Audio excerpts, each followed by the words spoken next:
In and on about the year 597 BC, King Nebuchadnezzar of Babylon besieged the kingdom of Judah, destroyed the first temple built by Prophet Solomon. He also exiled many of the children of Israel back to Babylon, and took them in as slaves, including the household of many of the elites. Babylonian records, called the Jehoiachin's Rations tablets, written in cuneiform and dating to 592 BC, mention some of the children of Israel elites as being recipients of food ration in Babylon. These years are called the Babylonian exile, or the Babylonian captivity. The Babylonian exile is distinguished from the earlier exile of citizens of the northern kingdom of Israel to Assyria around 722 BC. The exile in Babylon, which directly affected mainly those of the upper class of society, occurred in three ways from 597 to 581 BC, as a result of the children of Israel, rebellions against Babylonian rule.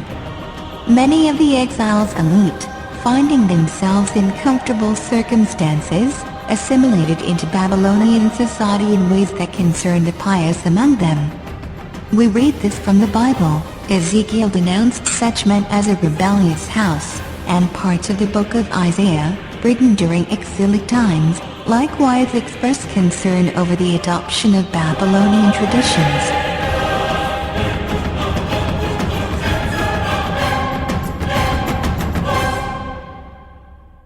So what were these traditions that were learned by the children of Israel? يعلمون الناس السحر وما أنزل على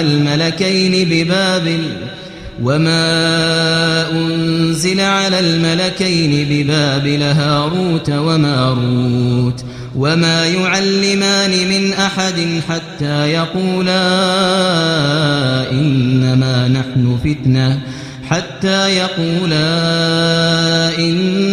نحن فتنة فلا تكفر.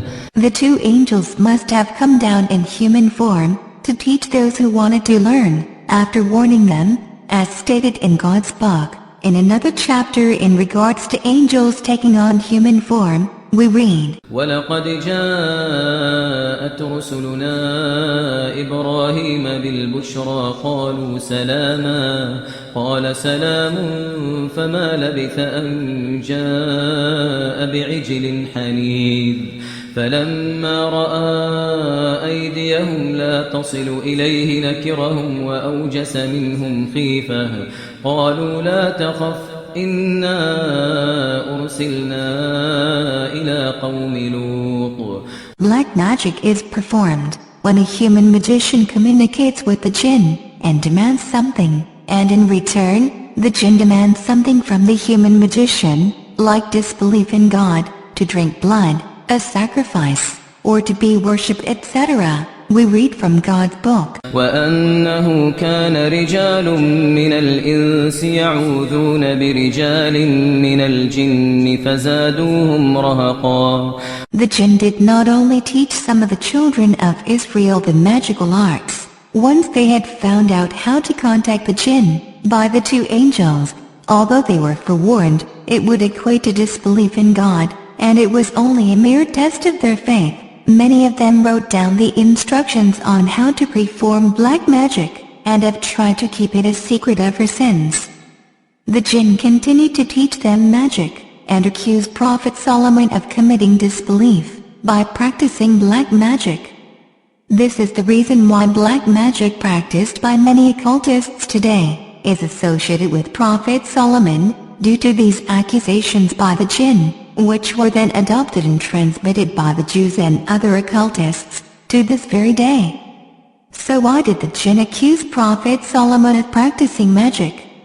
Because Prophet Solomon had power over the jinn, he enslaved them as a punishment for their evil doings. We read from the book of God. وَلَقَدْ فَتَنَّا سُلَيْمَانَ وَأَلْقَيْنَا عَلَى كُرْسِيِّهِ جَسَدًا ثُمَّ أَنَابَ قَالَ رَبِّ اغْفِرْ لِي وَهَبْ لِي مُلْكًا لَا يَنبَغِي لِأَحَدٍ مِّن بَعْدِي إِنَّكَ أنت الوهاب فسخرنا له الريح تجري بأمره رخاء حيث أصاب والشياطين كل بناء وغواص وآخرين مقرنين في الأصفاد هذا عطاؤنا فامنن أو أمسك بغير حساب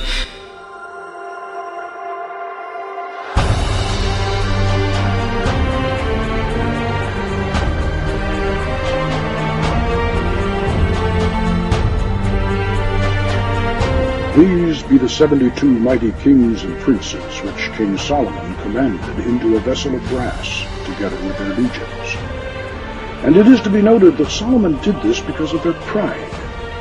And when he had thus bound them up and sealed the vessel, he, by divine power, did hurl them into the depths of the lake in Babylon.